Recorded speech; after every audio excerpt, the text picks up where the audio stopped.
How to design a staircase with texture. Hello everyone. In this video I'm going to review how to make this object from scratch. It's a relatively quick tutorial. I'm following an interactive tutorial and it's, as I said, it's quite simple, but there's a lot you can learn from it. So let's get started.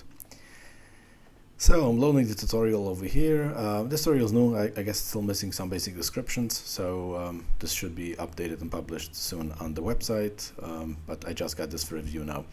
So here we start with a cube, and what I want to show over here is something that if you move a slider, the max you can go is 200. That's the max. In this case, this asked me to go to 200. That's fine. The same would be the height is 50. That's not an issue. But if you're going to see, the depth is asking for 400. Now, if you're moving this, 200 is the max you can go. So you can see the message, okay, just went away. The message is saying basically that you can type in the message, and you can type in more. So this is something which it's interesting to learn, that in many of these sliders, this is just a function how sliders are working. There must be a minimum and a maximum, and depending how it's set up, but it must have something. But the text box are a lot more flexible, so you can type in a lot more.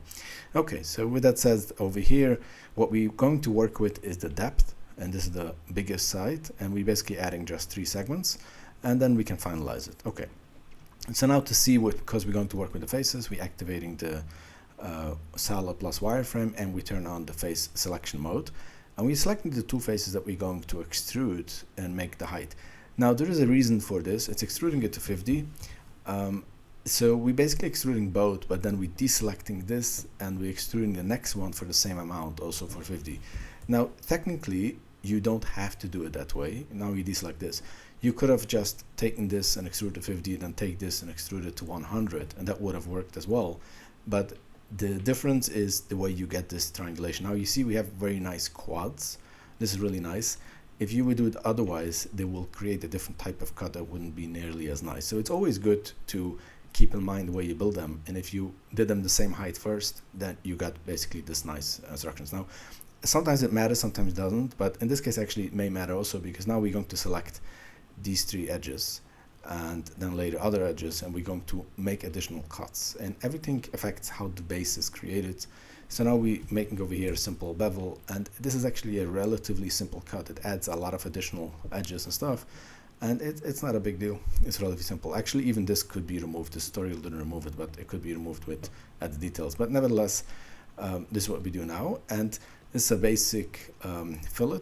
I also call them often bevel.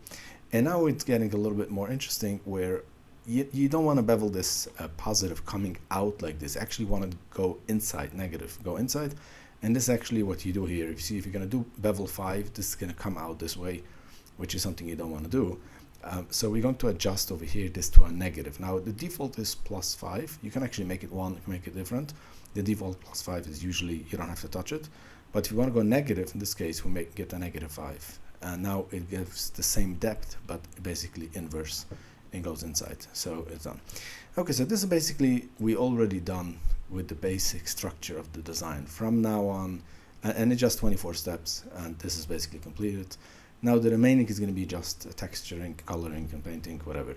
So we're going to activate the polygon mode, and we're selecting this. And the idea here is, first of all, to remove these edges that don't look as nice. So we're going to go to select highlight regions. It's selecting this also. So select all of this. Now the reason it's selecting this, actually, it's not really needed to select this because it's not visible. The reason is also, as I've shown in different tutorials as well, it's actually selecting the same reason over here. The back also selects everything, is to give this a different material. Once we isolate this, so later you're going to see how we're going to need this, so we can later select these tiny edges individually, because everything will be divided into different materials. So now this entire thing is selected, and as soon as we change something, there will be a different material. So for now we're gonna change, just remove the wireframe. So now it already looks, nicer without the wireframe.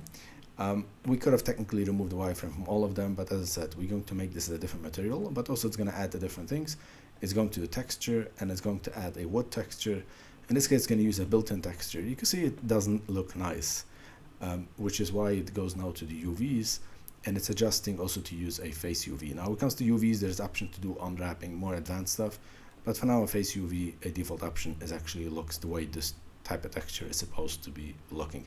Now you can import to make better textures, but as you can see soon, but for now this should be okay. Now I'm just clicking on the grid to deselect everything, and now we're going to select these faces over here, and it's going to go again to the textures, and it's going to use the texture. Now it's going to use a wood texture and use this wood texture, but again the same issue, this doesn't look nice, so it's going to UVs, and in this case it's also going to use a face UV, but it's also going to adjust the UV tile, the V tile. So this is called UV for a reason, because there's a U and there's a V, and this basically means the idea of this is the way the image is scaled. So you have a size of an image, whatever image is used for the texture, and this is certainly bigger, so there's a way to make the image scaled bigger or smaller, and this is basically kind of like you think about the XY direction.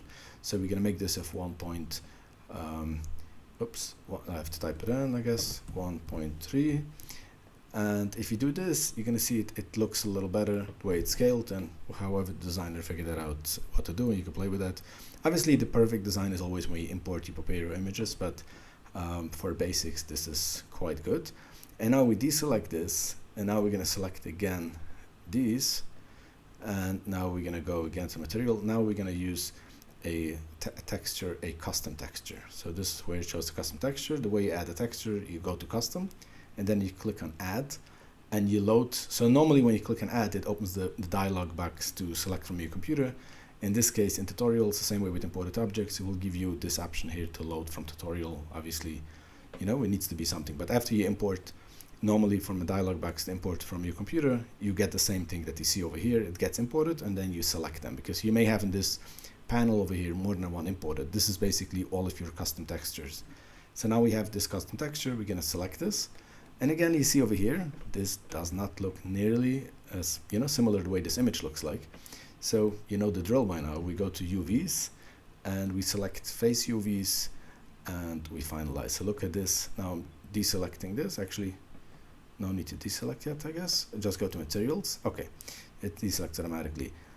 So you can see here, first of all, let's take a look at this texture. How beautiful this looks like. It looks really nice. Okay, but now this is what I said before about materials. So I'm going to select this material. You see, we have now 4 materials, because one is this wood textures surrounding the entire base that we started with. Then we have a second for the wood in the sides. Then we have a third one for the carpet that we just added. Now we have a fourth one, which is this, and this is the only thing left to paint at this point. So we're taking this, and now we're going first to remove the wireframe. And as I said before, you could have removed it together with the others, but then it wouldn't be a different material. So now we get the benefit of having it a different material, easy to select. And the idea here, we want this to look like kind of, instead of using a texture, we want this to be kind of emulate to look like a physical material. We want this to look kind of like a piece of metal that people put here to hold down this carpet, okay, and kind of to be over here like a panel or a molding or something like that. And now it's going to adjust a little bit the colors. Actually, I think this by itself looks good as well, but the designer is changing the color to customize it and using this color, make it more gray, and then also the emissive color, which I guess using the same color, it gives it this kind of gray whitish color actually. So this is not just a choice of color. And then the roughness is added to 1, which I'm not sure how much this is visible here, but still. And the metalness is added also to 1. So this is kind of trying to, okay, so now it looks, and also added the smooth shader, which I guess was already added before. I'm actually not sure, because this added to material and was added before. I think if you change material, you actually have to change it over here, because now you're switching a different type of material, but I'm actually not sure. But nevertheless, this is done now, and this is how it looks like. So obviously this is something you can keep on changing as you need, but this gives you the idea of different ways of using texture material, and all of the basics is obviously a lot more advanced stuff like UV unwrapping type of stuff, but for a simple video tutorial, this is quite good. Okay, please leave me a message in the comment if you want me to explain anything else, and if you have any other questions. Thanks for watching. Bye.